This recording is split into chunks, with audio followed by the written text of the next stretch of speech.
It's these high-quality hearing aids I'm wearing. I hear more out of my right ear than I do my left, so I have a tendency to compensate. You asked Ronnie about that. Yeah. Okay, my name is Liz Flynn. I'm the Eastern District Manager for the Wichita Falls District Office of Congressman Ronny Jackson. Today's date is October 20th, 2021, and I am interviewing Carl Ray Kirksey. This interview is taking place in Bowie, Texas, and this interview is being conducted for the Veterans History Project at the Library of Congress. And Carl, thank you so much for being with us today and agreeing to talk with us, and thank you for your service. And you grew up where? Wichita Falls, mostly. I went to high school, part of grade school, junior high school, and high school in Wichita Falls. Okay. And how old were you when you went in the military? I was 18 years old. Okay. Had a Class A, 1A draft status. And why, which branch of the military did you go in? United States Marine Corps. And were you drafted or did you enlist? I enlisted. Okay. And why the Marine Corps? My uncle had been in Burma during World War II, and he had been wounded, and he had been left for dead. And he laid out all day and all night till the next day they came through and found him. And he told us kids, he said, if you ever join the military, join the Marine Corps, they never leave you behind. So that stuck in my mind, and I've always loved the Marine Corps. My family, mostly Marines. My brother joined the Marine Corps, even though I wrote him from Viet Nam and told him, don't do that. Well, we can get into why you wrote him that, but that so that stuck in your mind, and that's why you decided to join the Marine Corps? Yes, because ma'am. that had such an impression on you, huh? Yeah. Okay. And we grew up on a diet of victory at sea and all of the battles of World War II in Korea. My family had been in one or the other or both. So during that day, playing war, being soldiers as kids and all that was part of everyday life. And you ended up in intelligence operations, correct? Well, sort of. I was in what's called a combined action program. It was civil action, and we also gathered low-level intelligence in the field and sent it back to military intelligence. We went through some of the villages, like I'd say police, and finding out who's doing what, when, where, how often, when this person's coming into town, when that person's going out of town, supply routes, anything, any kind of change that might be taking place in the village, we would pass it on to military intelligence. So it was real low-level intelligence. Did they train you for that? Yes, ma'am. You do that as part of infantry school. And where'd you go to infantry school? Camp Pendleton, California. It's Camp San Onofre. Went through infantry training regiment and advanced infantry training in 1964. Okay. And how did you like infantry training school? Oh, I had a ball. It was just a bigger version of what we did all of our lives. And what do you mean by that? We got to run up and down the mountains. We got to shoot blanks at each other and military tactics. I had studied military science in ROTC in high school, so it was practical application of everything that I spent most of my time studying. And then what was your first assignment after basic training? I went to Marine Line Company. Line Company is in the infantry battalion. I was a gunner on a 3.5 rocket launcher. Also flamethrowers, 106 recoilless rifles, demolitions, and hand-to-hand combat. And I'm sorry, and where was that? That was at Camp Pendleton, Camp San Mateo at Pendleton. But when you were a gunner on a rocket launcher, where were you? Camp Pendleton. Oh, that was Camp Pendleton? Yes. Then I went to Viet Nam as a gunner on a rocket launcher. And how was that experience? Exciting when you had to shoot it, because it was a crew-served weapon, meaning that you and someone else had to put the rocket into the tube and tap you on the helmet. You stand up or kneel to fire. We took out bunkers. We marked targets. We were the artillery sometimes. If artillery wasn't there, we provided it. We came up against a bunker complex. We had a job of blowing the bunkers up. And was that dangerous work? Most of the time, no. But whenever you're in the middle of a rice paddy that's 800 yards wide, 900 yards long, and the enemy's on 3 or 4 sides of you, and you have to stand up in the middle of it to shoot, yeah, it gets pretty dangerous. And that was, you recounted that to me, that you were pinned down in a rice paddy Yes, at one ma'am. point. That was Operation Harvest Moon, was that right? Yes, ma'am. Operation Harvest Moon, it took place on December the 10th, 1965. It was one of the last big land operations between the Marine Corps and the Vietnamese, and we had been reserve unit, and then they sent us in, and we were pinned down in the middle of the rice paddy. We landed where they said don't go, and they were right. We shouldn't have landed there, but we were, in for a penny, in for a pound, and we had to fight our way out. And we lost quite a few wounded and killed. And during that time, my company commander was wounded. We thought he was killed.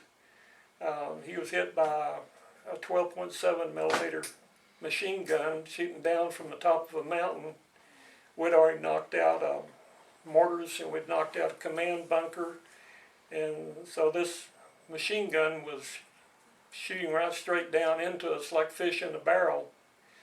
And I stood up and I aimed and put as much elevation on that rocket launcher as I could, and said a prayer and pulled the trigger and knocked out the machine gun from 2,000 yards away. And that gun's not even supposed to shoot that far. So it was answer to a prayer. Wow. And you're a tall man, and when you stood up with that bazooka, didn't you feel like you were a target, though? When I was shooting it at that time, I knew I was going to be a target. That was in the back of my mind, but I had to focus on aiming and making sure that I did everything possible to stop that machine gun from killing our people. So danger to myself was just secondary.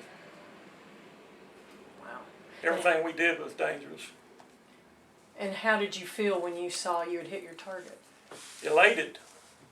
That stopped the machine guns from killing us, and it was after that we were able to start getting aircraft and some support in, and then we were able to get the pressure off of us with another company that came in to give us some relief, and we were able to carry the operation on.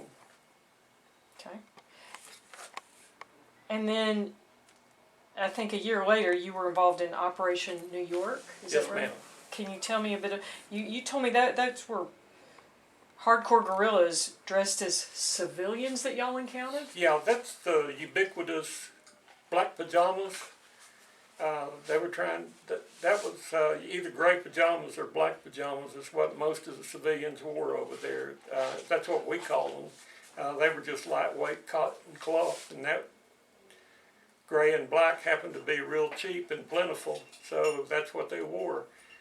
But they were North Vietnamese trained regulars dressed as civilians, so we call them hardcore guerrillas. They were well trained, and they had been over in the Idrang Valley, west of where Phu Bai was, and giving the army some trouble. And then this unit had came over and was coming to hit our unit at Phu Bai or Quang Tri, and so we were out looking for them. We'd gone out west of Hue and done some probes and sweeps out through that area and rice paddies, and we didn't find anything. And then we got back and we're getting ready to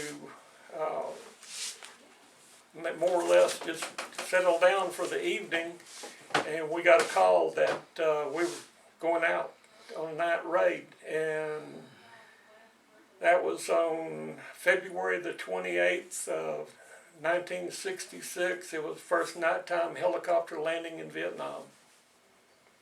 Is that right? Yep, and we landed on what was called Phu Chu Peninsula, which was a river on one side and about a 2 or 3 mile wide rice paddy on the other side that made it look like a peninsula or act like a peninsula. And we found them the next day about 1 o'clock, and they opened fire on us at 50 feet. And it was 3 Marine line companies, and we went and engaged them. It got down to hand-to-hand combat there for a while, and we fixed bayonets, and it got pretty exciting for a while. I was on a mortar, 60 millimeter mortar at that time, and we were dropping mortar rounds in so fast that I set the cover on my helmet on fire where the flash was coming out of the mortar tube, and my company commander came over and was slapping me on the head trying to put the fire out. So we laughed about that, but it was pretty rough for about an hour and a half. It was a bloodbath. Did you engage in hand-to-hand combat with them? Yes, ma'am.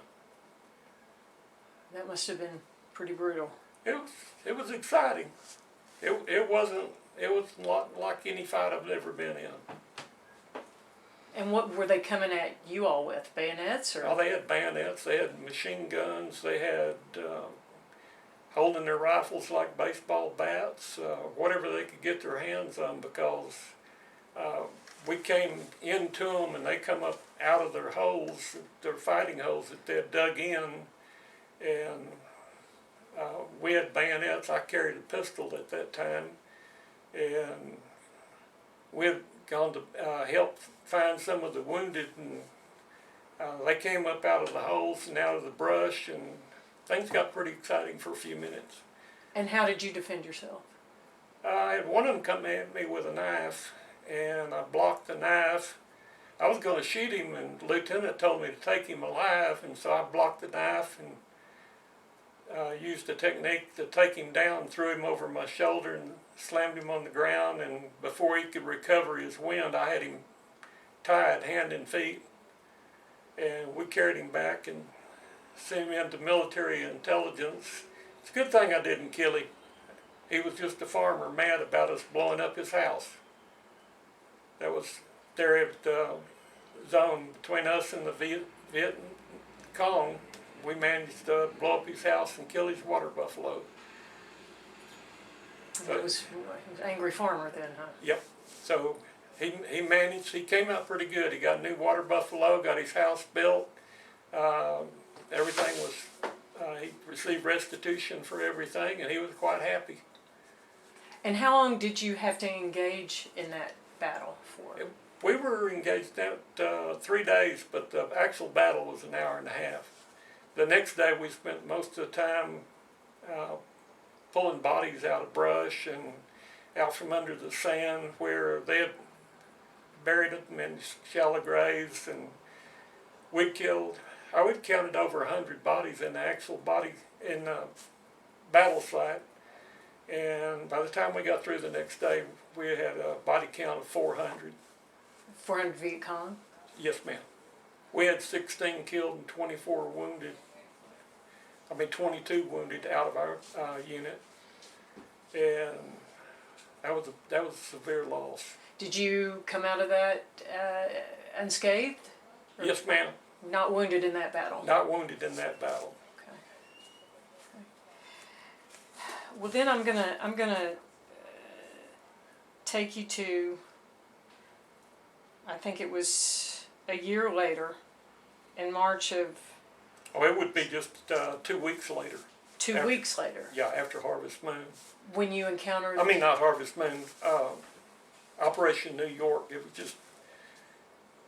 I went out to the CAP unit on March the 1st and was wounded on March the 12th while I was in the CAP unit. And that this incident you're talking about, is this changed your life forever? Oh, yes, ma'am. Can you walk me through that? Yeah. And you said this was 2 weeks after? 2 weeks, just about 2 weeks. After Operation New York? Yes, ma'am. And where were you at this I point? was in a village called Tuitan. It was about 3 miles north off the end of the runway at Fubai Air Base. And it was pretty close to the Perfume River that came in from the South China Sea up into Hue, where we ran a lot of supplies up through the river. And previously you've interviewed Mike Herring. We used to trade souvenirs, flags, rifles, and whatever else we captured with them for beer and whatever food that we couldn't get out there, because they patrolled up and down the rivers, and so we'd do some barter system. And then, because you told me, is that when you were grilling steaks? Yeah, we didn't have refrigeration at that time. They did back at Fubai, but we didn't. So they had brought a case of steaks out to us, which most of the time we ate what the Vietnamese ate, or we ate sea rations. And the Vietnamese, we had 27 popular forces that were in our village that were with us in our CAP unit. So we ate and slept and lived with them, fought with them. We mostly spoke Vietnamese during the time that I was there. Even conversations between ourselves was in Vietnamese. That was to promote trust. And we had put the steaks out on the grill, and I'd already eaten one and was going to eat another, because we had to eat all the steaks up, and we were bottomless pits as far as food goes, because we'd lost so much weight. And we had plenty of room to put some steaks down. We'd been getting hit every evening during the night sometimes. Viet Cong would come in and fire a few shots off or throw a grenade, just anything to harass us where we didn't get any sleep. So we started setting booby traps out around the perimeter in hopes that they would be dumb enough to try to penetrate them or pull on a tripwire or whatever, and that we could catch him. And we had engineers out to clear the area around where we were putting the booby traps to make sure that it was safe to put them out. And they gave us the okay on it. Apparently they missed one. And we had a Claymore landmine electrically tripwired. We got the battery plugged in, and everything was camouflaged and looked good. And the man that was with me, he said clear, meaning that everything on his side of what we were doing was clear. And so I said clear, and I pointed my thumb over my shoulder for him to go. And he took off, and I was watching everything to see if it was copacetic. He took a step, there was a bright blue flash, and a tremendous impact, and I wasn't knocked unconscious, but I was well aware that I had been injured, and I knew that the landmine that we had put out was an extremely fatal landmine. It was one of the most deadliest landmines in our inventory, and we were 4 feet behind it, and it had a 180-yard killing zone behind it and about a 300-yard kill zone in front of it. So it was a very deadly mine, and it's just by the grace of God that I lived. And were you standing when this went off, or were you? No, I was still squatted down. I hadn't had time to stand up. He was standing up. He had stood up and took one step, and that was it. And the only thing we could figure, in a later investigation, they said it was the Chinese Communist 10-inch splatter mine was there, and it had a pressure release detonator on it, and he evidently was standing on it, and we didn't know it. And when he stepped off of it, released the pressure, it detonated and set off our landmine. So we got both of them. And Carl, what happened to you? What injuries did you sustain from that? I lost both my eyes. I had profound to moderate hearing loss in both ears. I had a fractured skull. I've had 50% of the frontal lobe of my brain removed. I had bone and shrapnel penetration in my brain. I had fractures in my cheekbone. I had a green branch break in my left wrist. I had 150 wire sutures in my left forearm and hand. When they got through counting all the scars and things that for my medical review board, I had 1,704 scars. My left knee was pretty messed up. I had a fractured patella, kneecap, and lots of shrapnel. So I still have shrapnel coming out every now and then, 55 years later. Is that right? Yes, ma'am. Both my eyes are totally gone. I have plastic eyes. In that instant, do you remember right after you were hit? Oh, yes, ma'am. I was conscious completely. Were you really? Even though, because you told me you got hit in your forehead by a Right. a big rock, or I was just a typical Marine, hard-headed, and being from Texas, I was even twice as hard-headed, I guess. But I didn't lose consciousness until I got back to the aid station, and the last thing I remember seeing was the corpsman going back and forth, and there was a light bulb hanging down from the top of the surgical tent and on a wire, and I saw all of this between my feet, and I noticed that I had one boot on and one boot off, and I was a pretty bloody mess. And I told one of the people on the stretcher, I said, well, I made it. And that's the last thing I remember until I woke up in Clark Air Force Base Hospital on the 20th of March. Well, that's interesting. So you did have some eyesight right after. Yes, ma'am.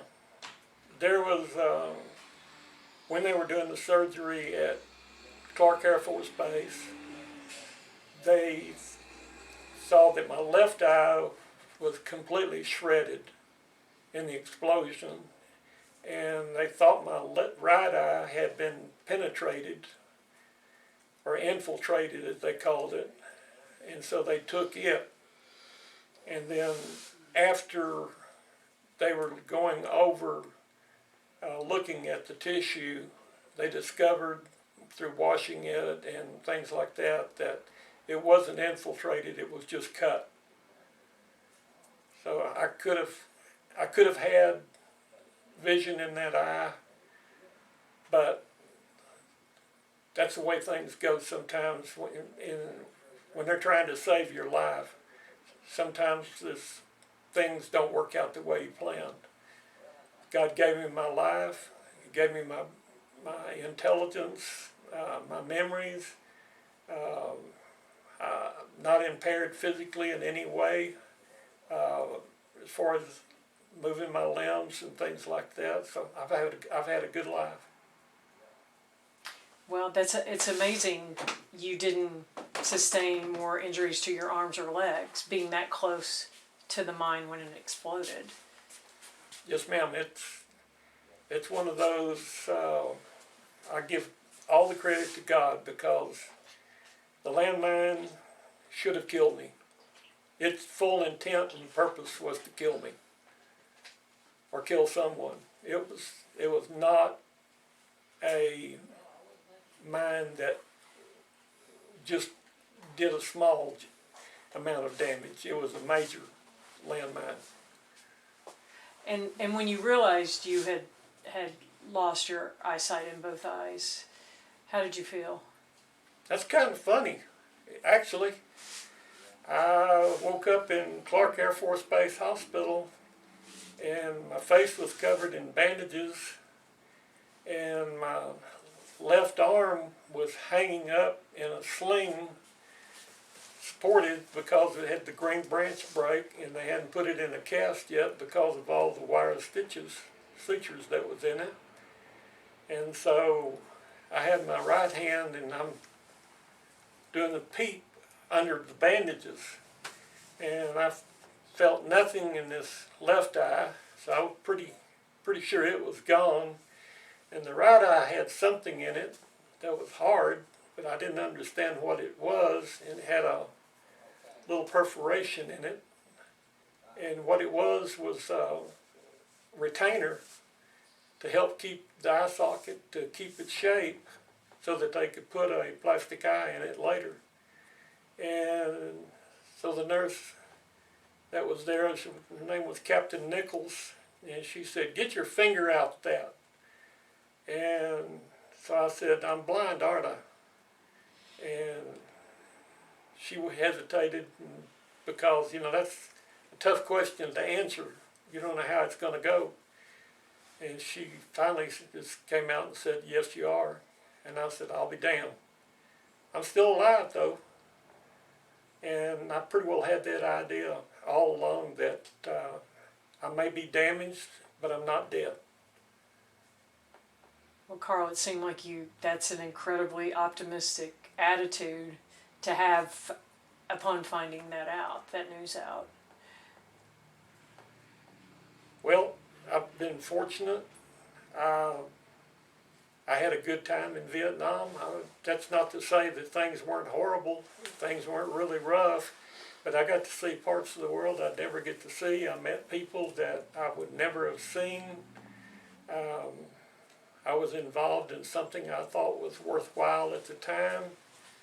And it was something that was my destiny to fulfill as I saw it. I'm kind of jaded in that way now, because I've learned a lot about the politics behind the Vietnam War and behind most wars, so that has made me pretty cynical. Mm-hmm. Well, another gentleman touched on that, about how it was a war that could have been won, but it should have never been fought, truthfully. I mean, they were going to have to fight it, but it was a war that our people told President Kennedy to stay out of it. And he had pretty well made up his mind to stay out of it. Unfortunately, he didn't get to carry it out, because he was assassinated in Dallas.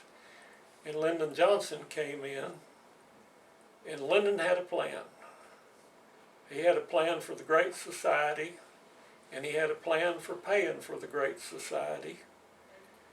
And he used the war in Vietnam to bring the conservative Southern Democrats around to his way of thinking, and got his Great Society welfare plan paid by the war in Vietnam. So to sound cynical is pretty mild, because 61,000 of our finest young men and women paid for their lives so that we could have a welfare program that put us, I think the last count was around $5 trillion in debt.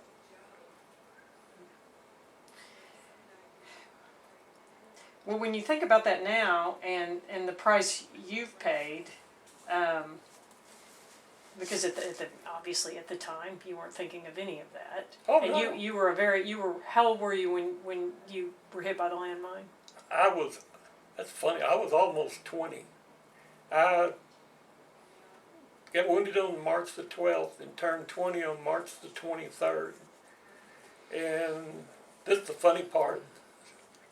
Red Cross asked me if I'd like to call home and talk to my family for a birthday present. I said, sure. So I called home, got to talk to my family, and they said, we got another surprise. You're going to be taking an air ambulance back to the United States today also. Oh boy, so I got on an airplane, flew to Japan, and then we went up to Alaska and came back down into California. And thanks to the international date line, I landed on March the 22nd, day before my birthday. So the next morning when I got up, it was March the 23rd, and the young Red Cross lady came by and she said, oh, I see your birthday is March the 23rd. Would you like to call home and talk to your family? So I said, yes. I didn't tell them that I'd already talked to them the day before. And how did your family feel about your injuries and what had happened to you? My mother was a nurse. My dad worked in the oil field. She pretty well had an idea of what kind of injuries I had. The congressman that was Ronnie's predecessor kept them informed with what was going on and what happened. And so they were pretty well up to date, and to say the least, they were stunned by everything. They drove out from Wichita Falls to California, and they got there the day after I landed at Balboa Naval Hospital in San Diego. Another Marine and I had been pulled off of the medevac flight and sent to the Balboa Hospital because the nurses and doctors thought we only had 4.5 hours to live. So we lay in the emergency room hallway next to the crash carts for 4.5 hours before we got admitted to the hospital. And we were laying there cracking jokes with the doctors and nurses that came by, and finally asked them, what are y'all waiting on? Why can't we get up to a room and get something to eat? And they said, well, we've been waiting on you to die. And we laughed and said, well, I think we're going to disappoint you. We're too ornery to die. We're going to live. So they sent us up to a room and fed us. And he is still alive in Fort Worth, Texas now. So both of us that were going to die in 4.5 hours, 55 years later, are still alive. You showed them. Yeah, we did. The gentleman who stepped on the landmine, did he survive? As far as I know, he did. We have not been able to contact him. I've looked on the records, and he's not on the wall. He's not in any of the records that I've been able to obtain. And I've had people look, and they said that he had some major injuries, and that's all I know. Okay. Now you ended up in a you spent 1 year in a Navy hospital. Right, and in Balboa. In Balboa, and then you ended up in a blind rehab training center in Chicago, is that correct? Yes, ma'am. They transferred me from Balboa Naval Hospital. It got to Balboa on March the 23rd, and on January of that next year of '67, I flew to Chicago, and I started on January the 19th. I landed at Chicago and started going through blind rehab training. And luck have it, 2 weeks after I get there, we have probably the most record severe snowfall to ever hit Chicago come. We had over 3 feet of snow. So we're learning how to cross the street and get around in 3 feet of snow. And they said, well, you got to get out and travel in Texas in the snow, don't you? And I said, ma'am, it doesn't get 3 feet deep on the north side of the house. So it was kind of funny, but it was really interesting going through the blind rehab.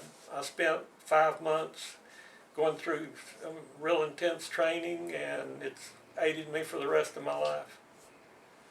And I'm going to take you back just for a second to when your parents got to California and your reunion with them. What was that like? Was that hard for them? I know they were happy to see you alive, but how did that go? Well, my sister and my father had to be treated because they passed out. The left side of my face on here looked like a mixture of wet cement and hamburger meat, and just kind of patted in place. And this side looked pretty much like it does now. There was a lot of tattooing from powder burns in the left side of my face. That beneath all of the gray pallor was bright blue powder burns that was burned into my skin. And I had over 400 stitches across the top of my head over here and under my eyebrows and down along my nose, my lip, and through this lip, down through here. So I had a tracheotomy. My trach was in the, my arm was in a half cast. I had 2 IVs of blood going and 2 IVs of antibiotics going at the same time. So when they walked in, they didn't recognize who I was. And when they were told that that was me, my dad passed out, and so did my sister. My mother, of course, having been a nurse, was better able to stand the shock of it. And did you realize all the horrific injuries? Well, by that time, yes, ma'am. So you knew what they were going to encounter Yes, when they ma'am. walked in the door. Yeah, I had, my left leg was in a half cast, and they had it tied out straight because my left knee was messed up. I had a scar running from my kneecap all the way the inside of my thigh up to the groin and over to my right thigh, and my left calf was chewed up pretty bad with some pretty severe perforations from wood and rocks and other debris that had been around. Explosions are pretty bad things. So I had some pretty severe injuries at the time. And how much pain? I can't even imagine how much pain you were in. You know, that's the funny part. I know they were giving me medication for pains, but I never really hurt all that bad until they started the therapy to do skin grafts on my left knee, and I found out what being skinned alive feels like. And I don't recommend it to anyone, but it helped the skin to grow back over my knee and in the areas, and I had surgeries to remove shrapnel and things like that. I think the last shrapnel I had removed was in 1985. I got to where I couldn't put my heel down on my left foot, and I'd had 2 pieces of shrapnel in the calf muscle that were about the size of Special K cereal and aluminum, and that was in my calf right next to the bone. And we tried to cut it out in the doctor's office, and it was too deep, so I had to go in the hospital and have surgery on it to get it removed. And it was bright and shiny, like it had been just put there yesterday. It's a miracle that you, I would think that you have use of that leg after what it endured. If I'd actually had where you could see what it looked like, you'd be even more amazed, because it looked like it was a chew toy for a bulldog, one that was very enthusiastic. Wow. And you said today you experience shrapnel still coming out? I get little pieces like grains of sand and things like that come out along here or up here on my face. Sometimes it feels just like a grain of sand. One time I had what I thought was a whisker came out, and I kept picking at it and feeling of it, and it was sore.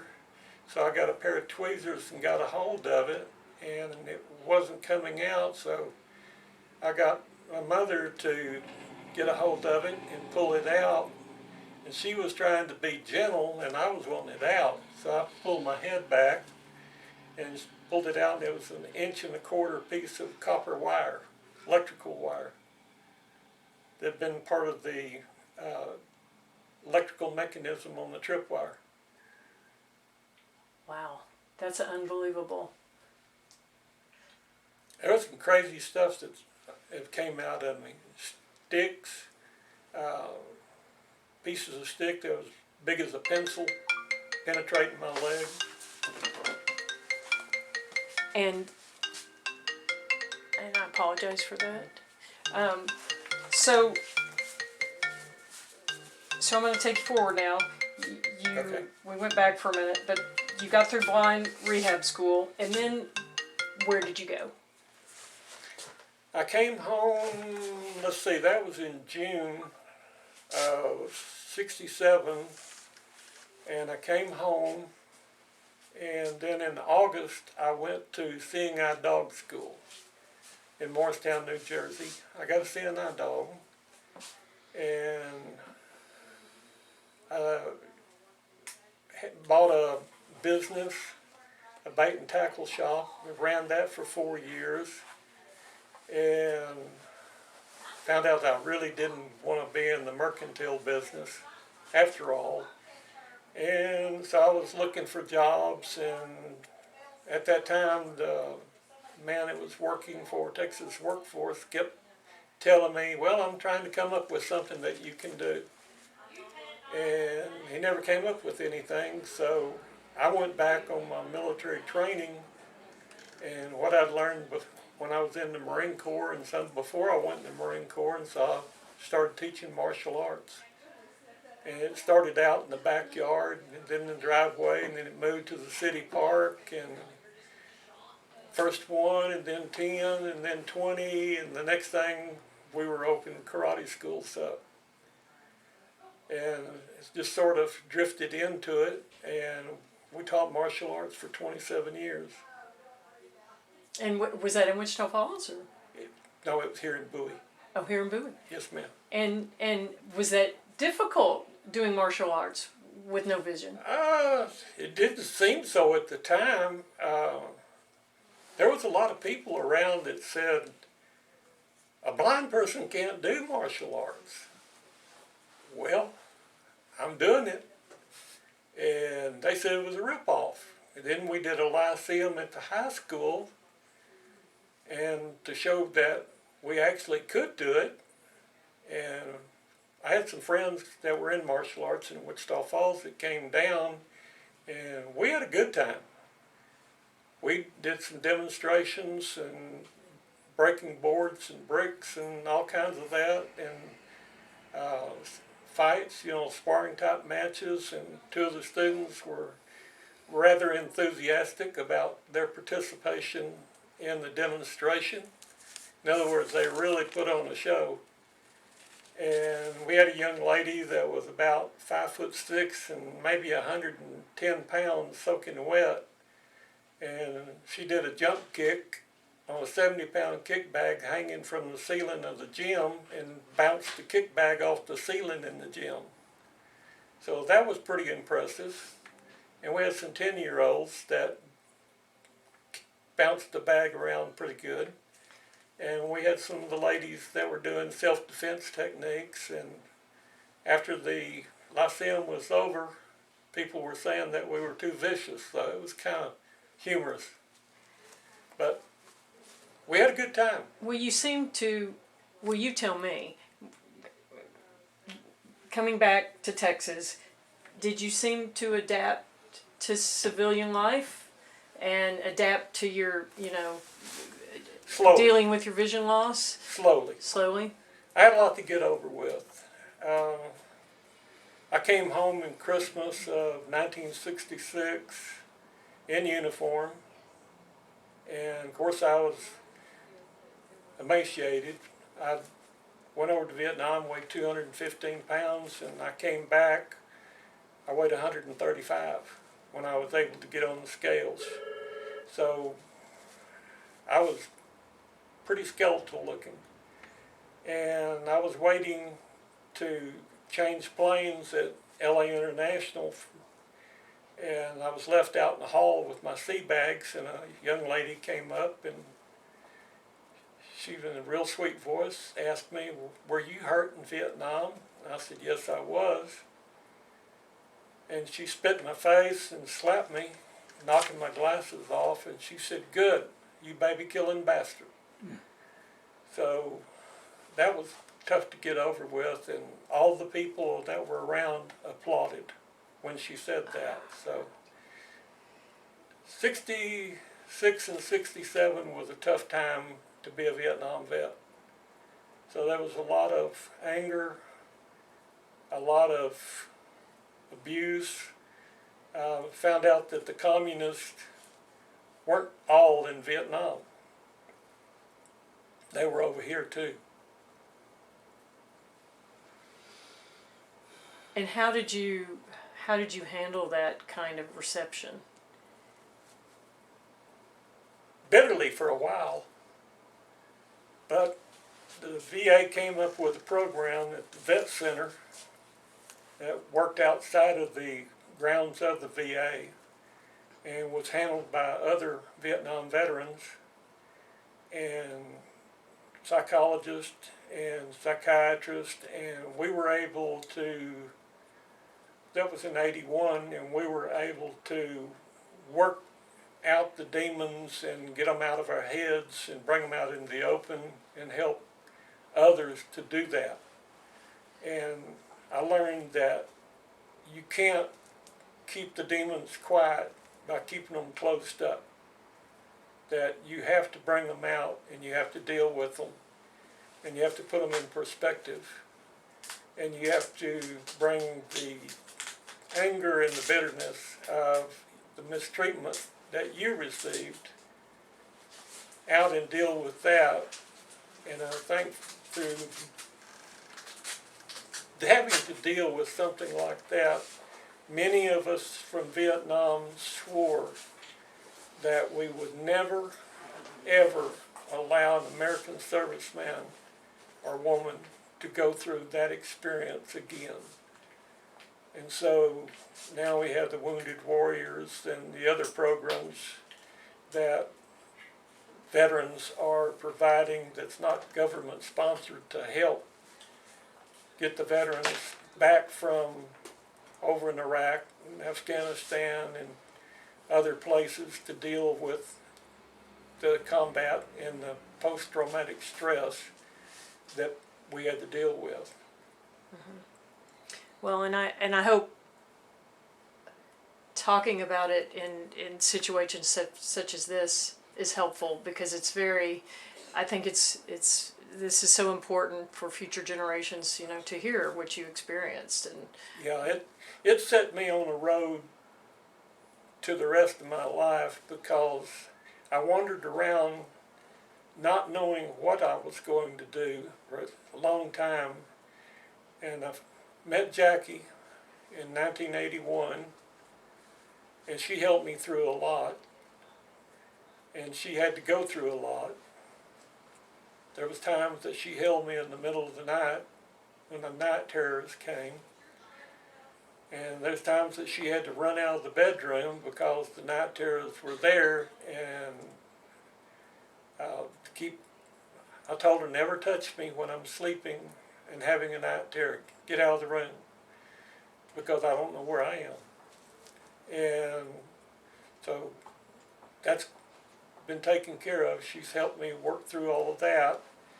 And I went to college and I studied counseling and drug and alcohol abuse counseling, and which was a major problem with a lot of the Vietnam veterans. And I went to work for the Texas Commission for the Blind for 4 years in Fort Worth, and worked Fort Worth and Palapino County and Wise County were my regions. And I worked there and had a good time doing that for a while, but it wasn't what I really wanted out of counseling. It wasn't the kind of counseling that I wanted. It was more of a bureaucratic, paper-pushing counseling. I was a facilitator. I would put things together, programs and supply stuff and things like that. It wasn't really doing counseling. And there was an opportunity for some counseling at a church, and I'd never done any of that kind of counseling, so it was back to the books, and I had to learn on the job, and I became a Christian counselor. And I worked pro bono, and all the money that I made as a counselor went to the church to help support different programs that we had. And it was the most rewarding work that I've ever done. I've helped people overcome post-traumatic stress from rape, spousal abuse, neglect, verbal abuse, help marriages to get back together, help children and their parents to be able to resolve differences and coexist. And so it was a challenge to help people get the help that I got. I was able to help them to provide the help to them. And had I not been injured, had I not gone through what I'd gone through, I wouldn't have been prepared for that. Wow. So you found a fulfilling career. Yes. Coming out of that. Yes. Well, it wasn't always a fun career, because when you're counseling, you take a lot of the person's grief or pain upon yourself to help them get through it. And then you transfer it back to them when they have the skills to deal with it, and you help them deal with it. And then you let them move on. And that sometimes that transfer is painful both ways. Yeah. Well, I tell you what, I'm gonna ask you one more question, and then we can leave it at there. Do you ever? It seems like you've had a great, wonderful, fulfilling life and career post your incident. Do you ever? Are you ever angry about it, or wish you hadn't gone, and have what fate dealt you, or how do you feel about it now? More so now than ever before. More so what now? Angry. So disappointed that everything that we fought for, everything that we bled for, I learned one thing in Vietnam: freedom is not free. It's paid for in blood.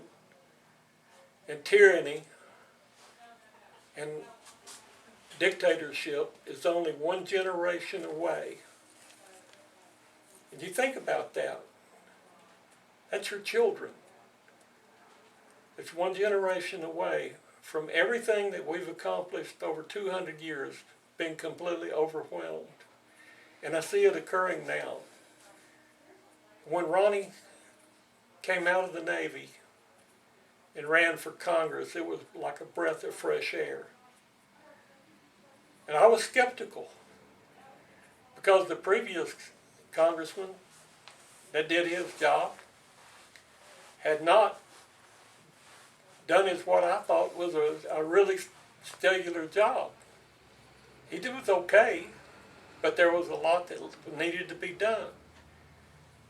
And so I talked with Ronnie when he came to Bowie before he ran and during the time that he ran. And we talked to people about him and about everything that he had done, and there was hope. So we campaigned for him. And there's some others that we campaigned for. I voted on a Republican ticket, but that doesn't mean I'm a Republican. I'm more of a conservative, nationalist, whatever you want to call me. I believe in the red, white, and blue, the flag, Constitution of the United States. It stands for something. And we've got people in Washington right now that want to overthrow everything, throw it out the window and bring what they call socialism or progressivism into our government. Socialism is just a nice way of saying communism. Socialists always start out nice until they became fully in control. Then they become communists. And destruction is always what follows them. And people are not seeing this, not buying into it, because they've been able for the last 50 years to devote themselves to paycheck, an education, medical care, all the things that we used to have to pay for ourselves and get a job and work for is now given to them, handed out for their vote. And I see it and I just shake my head because they don't know what price they're actually going to have to pay for it. They're going to have to pay for it with their freedom, and sometimes they're going to pay for it with their lives. And they just can't understand that, and I see it happening, and it sickens me. But I'm too old to worry about it now. Well, that's why that is such an important message that you leave, and to end it on the freedom isn't free. You're a testament to that and what you've sacrificed, and just thank you so much for opening up today and for your service. We really appreciate it. Well, I look back at all the things that Ronnie did, prepared him for this job. True, he was a doctor. He did a lot of work as a doctor, a lot of good work as a doctor. And he was in the sandbox, and he was in where it was dangerous and where he could have lost his life. And now he's taking all of that and putting it to work to where it does the most good. And he's actually fighting for us, and that's what we need, is somebody that won't knuckle under to the status quo, someone that'll stand up and go against the grain and say, no, we're not doing it that way. We're doing it for the nation, not for the good of the party. Well, you know what? We will end it on that. So Okey-doke. I appreciate it, and appreciate the kind words for Congressman Jackson. Well, I believe every one of them. I wouldn't have supported him if I didn't. Okay, I'm going to end it. And